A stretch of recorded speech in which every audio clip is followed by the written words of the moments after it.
All right, ladies and gentlemen, welcome back. Have you been entertained? Have you been entertained this World Cup? Because I've been entertained. I've been entertained, honestly, a little bit. I think I've been entertained a little bit too much. I would actually like for the entertainment to come down a little bit, to be honest. You know what I mean? I want a little bit go boring. You know what I mean? It's getting too excited, in my opinion. Too many people are getting involved. And the fact that the World Cup is in America, the biggest market in the world, this is becoming more commercialized. You get what I'm saying? And I'm not saying that, well, the good and the bad aspect of anything that goes commercial, right? It's all with it. But anyway, it's been a while, so let's review the last 32, 16, and the quarterfinal, because that's where we're at. From the left side of the bracket, if you look at, I don't know, in my bracket on the left side, we had Germany and Paraguay play, and Paraguay took out Germany. The powerhouse are out. I mean, I don't know how many times this is happening. There's a lot of in slumber. I mean, they're not creating great players. You get what I'm saying? Like, if you think about the top, even 10 players, I cannot put any Germans in there. You get what I'm saying? So, and they're blaming the coach, which they always do. They're like retweeting coach. But anyway, club is back. Club's like, yo, there needs to be some restructure here. Something is not going right. We're Germans. I will take the helm. And this is the greatest news Germany can get. This is a guy that everybody was trying to get. He wasn't budging at all. Real Madrid came knocking. He wasn't budging. But he finally said, I'm gonna do some service for the country. He's gonna do some service for the country. So we'll see the revamp he's gonna do on the German side, because they obviously need a revamp. Okay. And after the game, Kimmich basically said, we kind of underestimated Paraguay. You know what I mean? This is a team that's lower level than us, and they're destroying us. Something's wrong here, and we need to improve. And rightfully so. So Paraguay came out of there. Okay. Paraguay was going to play France, because France beating Sweden 3-0. Okay. And then we had Canada and South Africa. Sadly, South Africa lost. Canada comes through. And then we had Netherlands and Morocco. The game goes all the way to penalty. Morocco comes out. And then we have Portugal and Croatia. Again, Portugal came out nicely. And then we had Spain and Austria. Spain comes out. We had USA and Bosnia. USA comes out. We had Belgium and Senegal. And then on the other side, we had Brazil and Japan. Sad ending, by the way. The Japanese go out. Brazil comes through. And then we have Ivory Coast, Norway. Norway comes out. And then we have Mexico and Ecuador. Mexico comes out. And then we have England and Congo. England comes out. We have Argentina and Cape Verde. Oh, what a game. Argentina comes out. Australia, Egypt. Egypt comes out. And then we had Switzerland and Algeria. Switzerland comes out. Colombia and Ghana. Colombia comes out. And this is where everything's getting really spicy, right? This is where the stories are started really picking up. For Argentina just passing to Cape Verde, that itself was a story, a great game. And it just gets more exciting, okay? So on the last 16, on one side of the bracket, we have Paraguay and France play. The game ends 1-0. Before the game, Kylian Mbappe came out saying that we might have to put our tuxedo away. You know, we might have to get dirty. And the point that he was making was that South America, they played very rough, especially Paraguay. They played pretty rough. I mean, we know this. And he was basically saying we can't be elegant, like, French style. We have to get in the dirt with them as well. If they want to play dirty, we'll play dirty with them. That's what he said. So the game went on, and it was basically that. It was just them. Honestly, I was so proud of the French team. Class, just straight up class. They were very professional. Paraguay knew the fact that they just couldn't win, especially after that goal was scored and the way it was scored. It was kind of after that. It was just sad. But they kept their composure, especially Kylian Mbappe, the dictator. He kept his composure. When the whistle was blown at the end of the game, the goalkeeper was trying to shake Kylian Mbappe's hand. Kylian Mbappe was just like not shaking his hand, and he's just kind of celebrating, ignoring him. Well, one of the senators in Paraguay took a straight offense, and basically called Kylian Mbappe a monkey. What is it? This guy has no. She was just being straight up racist. You know what I mean? She's like, you're a Congolese. You finally came to the French. You're not even a real French. You think you're a French. She was being straight up. I mean, it was just straight up racist. I mean, the guy is French. Kylian Mbappe is the most French man ever. He's so French. Have you ever heard him speak? The dude is extremely French. And this is the This is the paradigm when I talk about how much I hate that people, the way people view racism in general. You know what I'm saying? Is that this woman clearly just went all out because his father is from Africa. So he's French. He was born there. Anyway, forget that point. So anyway, she goes off, and Kylian Mbappe, in response, he's like, "What a despicable woman." Rightfully so. Despicable. 100%. The right word to use. So she went off on that. You know what I'm saying? She's like, I understand that I was offline. I was maybe I was a little wrong for, saying all that racist stuff to you. But really, in my country, this is how we talk to people. She's like, we use the N-word, we say all this, this it's just how we grew up. That's just how we talk. That's what. So she started receiving a huge backlash, okay? And her defense was that, Kylian Mbappe owes me an apology, first of all, okay? In my country, that's a crime. And if he doesn't apologize for calling me despicable woman, that is gender violence. Gender violence. How silly. So I think, I mean, she refused to apologize, first of all, and she doubled down even more. At the same time, she wants an apology from Kylian Mbappe, or else she'll sue him. I mean, this is a woman who doesn't have a great relationship with her kids. That's what I would say. I don't even know if she has kids or not, but you got to let these crazies, attention. These are attention-seeking people. Just leave them alone. That's what I would say. And I'm hearing that all the government in France are trying to, prosecute her some way, and then now you have UN coming involved.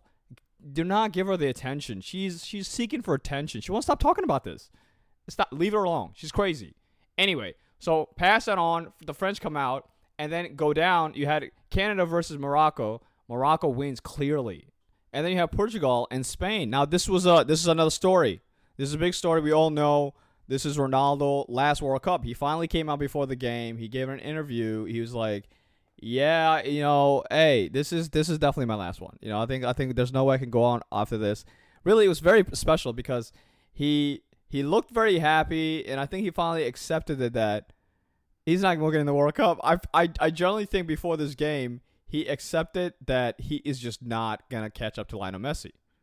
Lionel Messi forever will have the veto of just putting the World Cup on the table, and the conversation is over. And I generally think he knows that, and there's a chance that it could happen again. You get what I'm saying? And I generally think the way that they even came through, and the fact that they were playing against Spain, the favorites, I truly think he knew it was going to end. So he went on a press conference. He invited the press that he hates. Apparently, this is what we're doing now. Everybody apparently thinks it's okay to be confront their haters. Or the people they assuming there's their haters. It's not even their haters. It's just their critic. Bro, they didn't even say they hate you. They just said they don't think you're better than one person, or they don't like the way you play. It's called criticism. Now, you cannot agree with someone's criticism. Absolutely fine. But someone in your position to be like, oh, I know you don't like me, but I'm going to call you anyway for questions. It's so Ronaldo style. So anyway, he does the press conference. He goes off and he's like, I know you guys don't like me. You want me to retire, but I'll not tell you. I'll have a discussion with my family, but I am going to retire. Whatever. So the big question was Ronaldo going to be benched? Because obviously, is he going to stay in front of his own legacy? Because that's what's been happening. The guy is 41 years old. He doesn't have the pace anymore, guys. And we have Ramos there, who actually, it was a guy. He was the guy who saved them in the last game. So you're assuming coming into this, everybody was asking, how much time is Ronaldo going to play, and when is Ramos going to come in? Ramos didn't come in, guys. Ramos didn't play a goddamn minute of this game. Ronaldo finished off the game with, right? That's exactly what happened. Nothing. Spain wins the game. Spain wins the game comfortably. Okay, it wasn't a close game. I hate that people think this game was close. It wasn't close. How many chances has Spain missed? To be real with you, Spain is still not even clean. Lemar is still not at his best, right? It seems like he's still not his best. He hasn't even got started yet, guys. And then Nico Williams, I don't know if he's gonna play yet, but that's the other weapon. Spain had obviously the most of the possession of the game. Portugal had 10 shots on goal. Spain has 15 shots. Spain had 6 shots on target. Portugal had 3 shots on target. Spain had 56% of the possession, 44 to Portugal. And one of the main things that really harmed Portugal was the fact that Nuno Mendy getting hurt. I think that really did change the sea of this game, as you would say. It really did change. I mean, Spain still was the better team, but Nunes was the guy who was creating the most chances, big chances for Portugal. And once he was out, he was sorely missed. And you can see that the road just got harder when he went out, is my point. So they go out, Spain comes through. And then we had USA versus Belgium. This is another big story. Okay, this is the main reason this is a big story is because the previous game, one of the star of USA, Balaga, had a great, I mean, he's been having a great tournament, okay? A superstar coming out, but he had a red card for a foul that was unintentional. And the controversy was that VAR came intervene in the foul, and apparently VAR was not supposed to come in. The rules of VAR is if the ref doesn't call it, VAR doesn't come in on that. So VAR came in for that. And everybody was like, that's not even, they slowed it down. Why did they slow down the video? It makes it look terrible. Anyway, he gets a red card, and that was it, right? There's bad calls being made the whole tournament. So it's just another bad call, you could say. Red card. Trump and his squad were like, yo, we can't let this happen. USA, the kind of motion they're having, the run that they're having, they just couldn't let this guy stay out of the next round, right? And the next round, they're playing against Belgium. Belgium, they haven't beaten Belgium in like 1960 or something like that. They haven't beat Belgium. Belgium is it's a world-class team, all right? It's just no comparison. So anyway, but now that we are in this run, and as you know, as an American myself, I can tell you, when we feel confident, we're all about the motto, fake it until you make it. This was exactly the tournament USA had. They faked it, well, until they didn't make it. And that's kind of the thing. You're taking chances. Sometimes you'll fake it and you make it. Sometimes you'll fake it and you don't make it. You know what I mean? You just keep faking until you make it. That's the deal. And that's the route they took, right? And they look great. I mean, every game is just like, oh my God, this is amazing. You know, we're breaking records. It was great. You know what I mean? But I knew this, and a lot of people who've been watching soccer for a while knew this, that this road was going to come to end against Belgium. It didn't even matter if this controversy happened or not. Just the levels. Right, the quarterfinal, everybody's in this quarterfinal, they deserved it. I don't care what anybody is saying. Any of these teams can win it. Truly, any of these, well, France. Never mind, France. France is going to win it. Never mind. Anyway, going back to this. So, Trump called the president of FIFA, you know, they're homies. And he was like, hey, bro, like, what's up with this? Like, can you do something about this? And the story was that when Trump called the president of FIFA said, yeah, he called me and he told me his concerns, and I told him, hey, man, that's not my job. There's a body who's in charge of all that, and they'll deal with it. And I'm assuming that United States, the national team, they filed a complaint saying that, hey, you need to review this red card. And I'm sure all the strings were pulled in the background politic-wise, and it worked. It worked. The guy got his card back. And when we heard like 30-something hours before the game against Belgium. And everybody was like, oh, shoot. Whoa, that's kind of crazy. I cannot believe it. And the fact that Trump is involved obviously does not look good at all. And the fact that Trump even came out and said, yeah, of course I did it. I called him. You know what I mean? It's all on me because he wants the credit. He just cannot get away. Again, another narcissist. Can't get away. Attention. They love the attention. So he had to get credit for it. And as he's trying to get credit, he tells you that he knows everything about soccer. At the same time, he knew nothing about the red card and what that meant. Anyway, going back, Belgium decided to file a complaint. They're like, this is absolutely outrageous. Like, what? And they didn't even decide to say that this was a wrong thing. All they have done was suspend it. And I didn't understand that either. I can understand that you could say, hey, that was a wrong call, and you can just get rid of the red card, right? But instead, you're suspending the red card. So you're saying it was valid, but let's just wait on it. And that's the part that everybody's like, that's not fair at all. And they have done this for Ronaldo as well, but some people can make the argument Ronaldo at least served the first one. He served the first ban, the automatic one. If you get a red card, you can't play the next game, bro. You know what I mean? It's just very rare for that to happen. And to happen in this scenario, it just looked so terrible. You know what I mean? And again, we're also in a time where people just don't like Trump. And he's involved. The whole world just lost their mind. Cheaters, oh my God, the unfair justice, tyranny, you know, all that was going on. And the game came. It was the day of the game. You were wondering, is USA going to play volleyball? What's going to happen? Well, the Belgium decided to use that as a fuel. A lot of the American pundits who are new to soccer, a lot of football commentary, a lot of, I don't know, all these podcasters decided to jump into the World Cup hype. And I get it. Money time, guys. I get it. But they're coming with their American takes, guys. And I get it. And I know the American takes because I'm American. I know these takes simply because it's the fake it till you make it takes. That's what these takes are. A team that we beat 4-0 just took out Germany. Maybe we're about that life. And people were saying, oh, is Belgium scared of all America? They were basically hyping Belgium up saying that, oh, look at this. You're afraid of the Americans. I thought you guys were so good at soccer. Or, I thought you would want to play a fair team where the whole team is there. Belaga is one of our best players. Why do you not want him to play? Are you scared of America? And I think that's when Belgium said, okay, all right, I'll see you at the field. And they lost. They lost the game 4-1. It was a straight up beatdown. It was absolutely absurd how much of a beatdown it was and it wasn't just like a normal beatdown. You can see that even the players, the difference of the play was insane, okay? Belgium didn't even really do that much. They were just extremely professional. Anybody who says that America was anywhere near that free kick, so right after Belgium scored the first goal, USA with that free kick, and right after that, they scored in the second goal. They shut it down so quick, okay? USA had 2 shots on target, okay? 2 shots. 2 shots.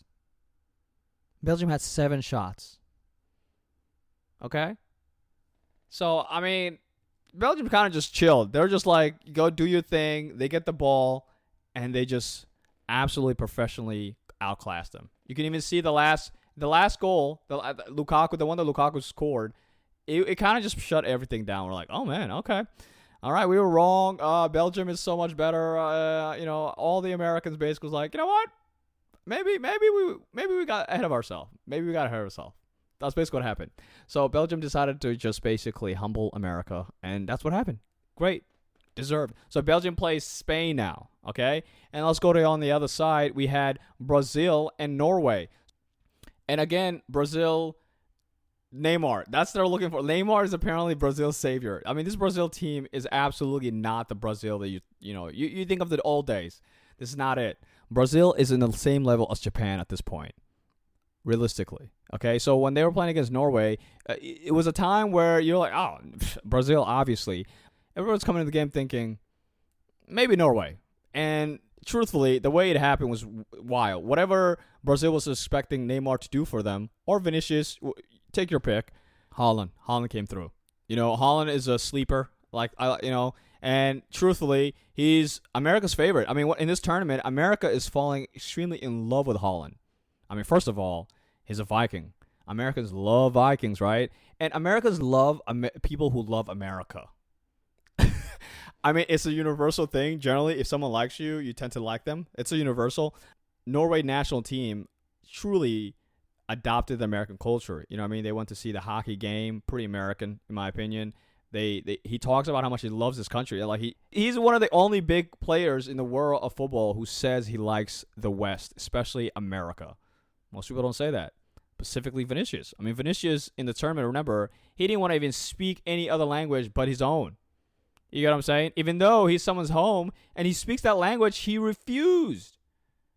That's the levels we're dealing with here. So obviously America loves this guy, and he's always happy. This guy is always happy, and he's having absolutely remarkable season. And I'm not talking about his club. I'm talking about specifically for his country. He scores 2 goals, and both the goals that he scored was towards the end. A time where it looked like Brazil was just, they were messing around, not knowing what to do. I have never seen this. This is the first time I've seen Norway has 66% possession of the game. Brazil only had 34% of the possession. They shot a lot. They took 12 shots. 4 on target. Norway took 9 shots, 5 on target. Shows you that who was taking their chances and who wasn't. And when you have someone like Haaland, this guy goal scoring record is going to break all records, 100%. That being said, you can see the Brazil players are frustrated that they're losing. There's nothing they can do about it. They start playing rough. being really immature in my opinion. Like Neymar, the way it just very immature. Okay, it didn't look nice. It don't look nice. You can see that they were just kind of feeling that. "Oh, what happened to us? What happened to us? Even after the game, you had Casemiro basically said, "It's sad that we will be remembered the generation who never won a World Cup." That's heavy.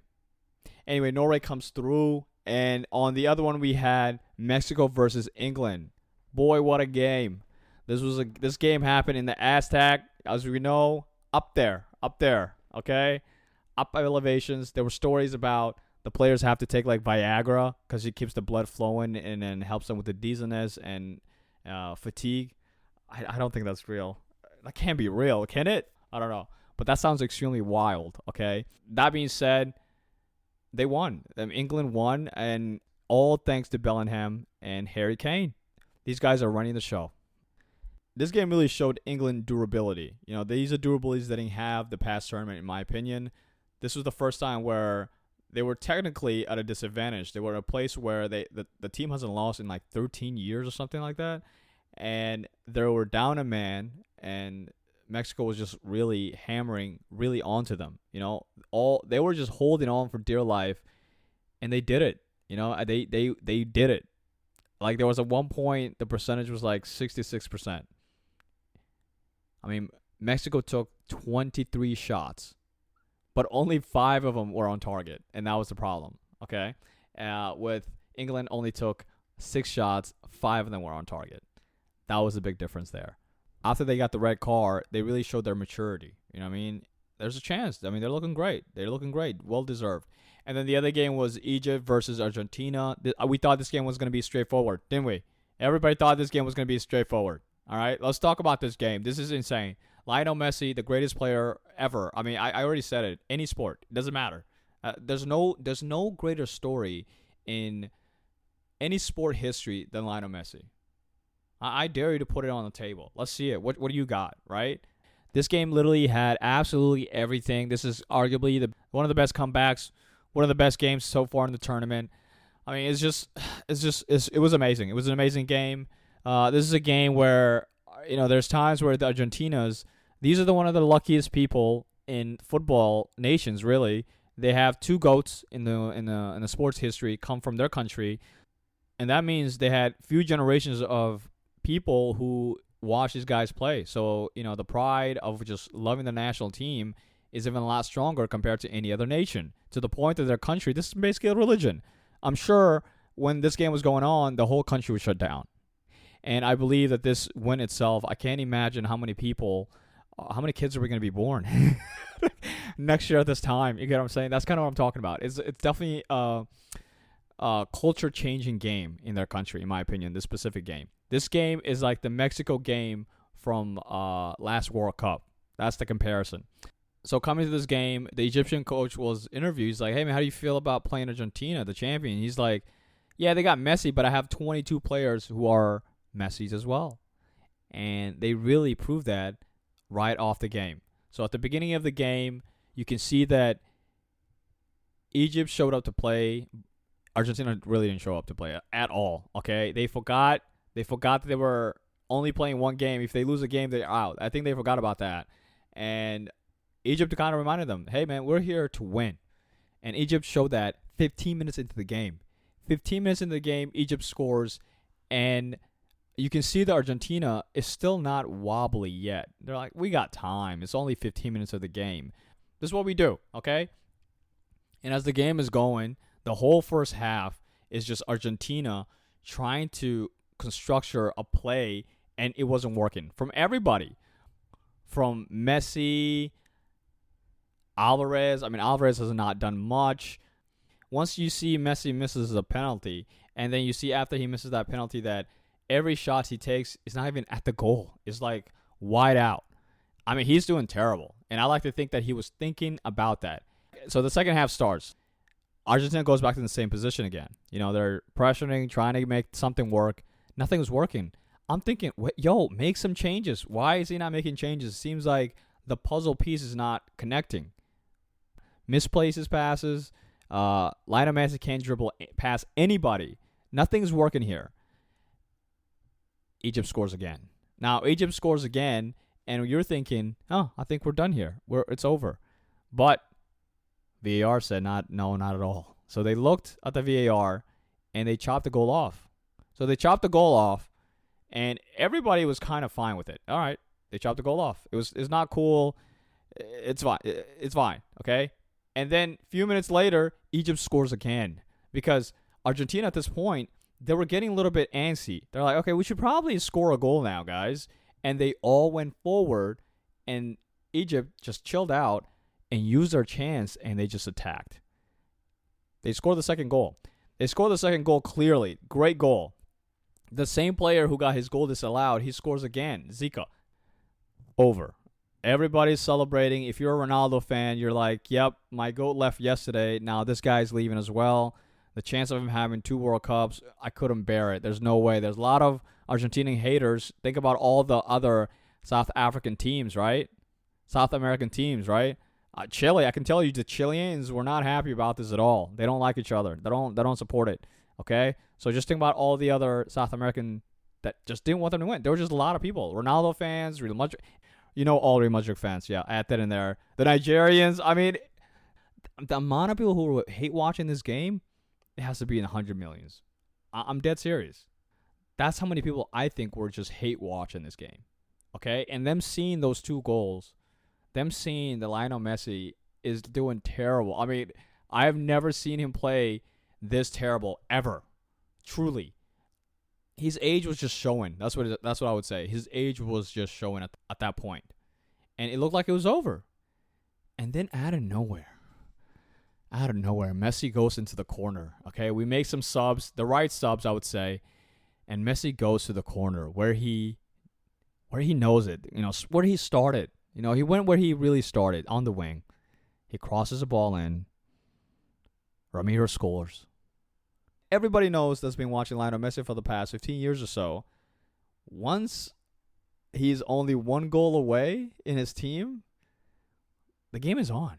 And once that goal was scored, we were all like, oh my God, it's on. This is 79 minutes of the game, okay? This is the World Cup. Okay, this just doesn't happen. Lionel Messi wakes up out of nowhere. I mean, like I said, he was terrible at this point. 4 minutes later, Lionel Messi himself, boom, 2-2. In fact, there was a point at this game when it was 2-0 where Simeone was there. Obviously, his son plays for Argentina. He's an Argentina legend. His whole family is a huge soccer people. And he was up there with his wife. And you can see that even the last game, they're very much invested in this. All Argentinians are invested in this game. But specifically for them, because their son is there. And his mother, you can see they're praying. And at one moment, when it was 2-0, you can see Simeone couldn't take it anymore. He literally got up. The camera was on his face. I can't do it anymore. He was walking away. In the span of 5 minutes, boom. He's back. He's back dancing. We're like, oh my God. Does the gods not want this to happen? And the gods have answered again. And they said, we don't want this to happen. We want this story to continue. Argentina scores at extra time, bro. 90-plus minute. Honest to God, I was just like holding my head. Am I witnessing this? Are we all seeing this? And I do believe a lot of haters, a lot of the hate washers, they couldn't believe it.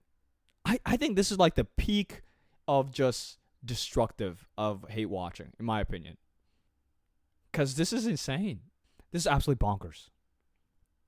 After the game was over, you can see Lionel Messi just starts crying. And people are just like, why is he crying? What's going on, man? After that, they interviewed him. He's like, yo, you're so emotional. What's going on? He basically said what I was thinking too. For him to go out like this, it would have been the worst outcome of his legacy. He had the worst game of his career at the last game at the World Cup. That would be disgusting. At the time where he had a penalty, he had the time to actually score a goal, and it was him. It was his fault. And I think he was thinking about all of that. And just once that he actually got them to win and they can play another game, I think all that emotion of his whole country behind him, his friends, all these guys who absolutely just would die for him. I mean, they tell you they would die for him. I think that emotion just got to him, and he just started crying. He's just like, oh my God, we actually did it. He really didn't think he was going to make it. And I think these are the times where I can truly understand why he believes in God, because how could you honestly not believe in God if you're Lionel Messi? I like to think this guy is just consciously just present and everything is just happening. That's what he believes generally. I think he believes that this is all God. I mean, he tells you this is I don't want anything anymore. I mean, God has given me everything I ever wanted. I can't ask for more. But he's given him even more. And he's just like, I'm just gonna keep rolling with it. He doesn't know how long it's gonna last. You just gotta keep rolling with it. I feel bad for you if you're not a Lionel Messi fan. I don't believe that you choose your desires and all that. But your desire not to want to watch Lionel Messi just play? Oh, that's got to be sad. That's got to be sad life, bro. So after that, we had Switzerland and Colombia. And Colombia goes out. Switzerland comes. This game was pretty much even until the end. It was just penalty, which penalty is 50-50. Switzerland comes out, and they play Argentina. Oof. So this would be a great game. And you might be thinking, Switzerland, come on, who's there? I'm thinking the same thing, to be honest with you. Argentina should obviously come through. Why would I not have them as favorites? There's a lot of people concerned for Argentina dependency on Lionel Messi. I tell those people, shut up. Shut up and let the story continue. I don't know how it's going to go, but I can't imagine Switzerland's going to be the one to take Argentina out. But it could happen. Like I said, this is a World Cup. Any of these teams can theoretically win the World Cup. Truly. But again, for me to go against the story, it's just silly. So I say Argentina's coming through for sure. And then we have Norway and England. Who's going to come through? Now, a lot of people thinking England should easily come through. I think England should also come through easily, honestly. So, and then on the other side, you have Morocco and France. They play tomorrow. And this is going to be a really good game because Morocco is a really good team. And France is also a good team. I mean, France is the favorites of the tournament. So this is going to be a really good game and really good test for France. But seriously, even if after this game, they'll still play, Spain. They could play Spain or Belgium. I think Belgium would be the easy one for them, really. So Spain and Belgium will play. What are your thoughts? I mean, Spain's going to come out.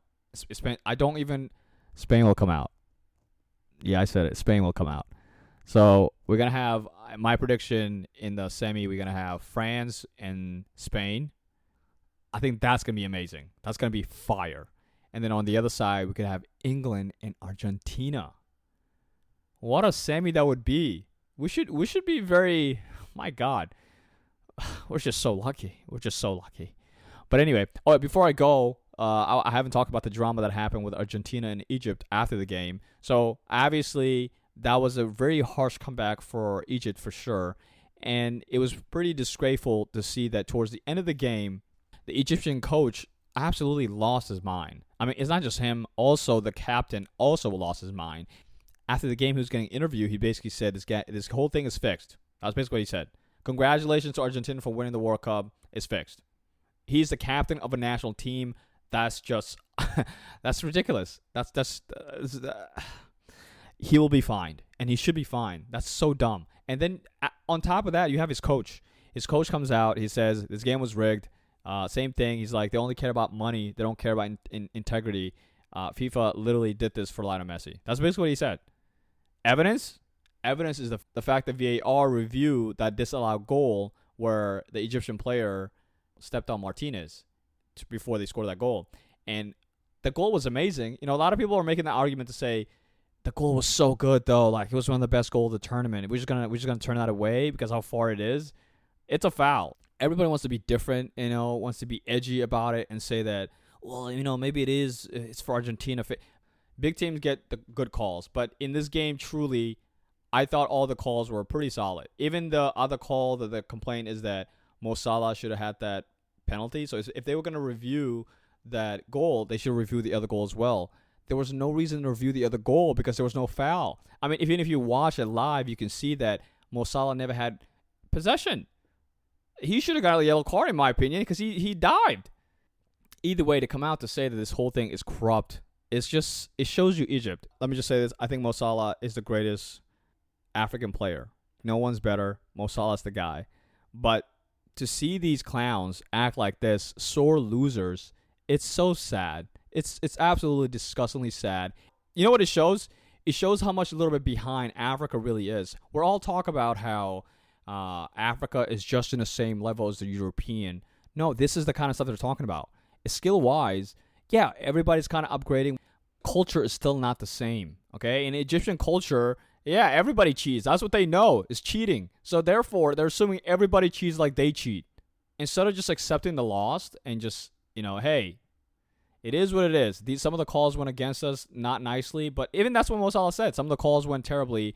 Where a lot of us are very emotional. We didn't really mean what we said. He was kind of, paddling back for them. Nevertheless, this is the coach. The coach doubled down. In fact, the federation, Egypt Federation, is gonna file a complaint about the ref. Where is it gonna go? So silly, sore losers. Go home. This is not okay. So not okay. I have no sympathy for losers, dog. Anyway, that's it. I'm out.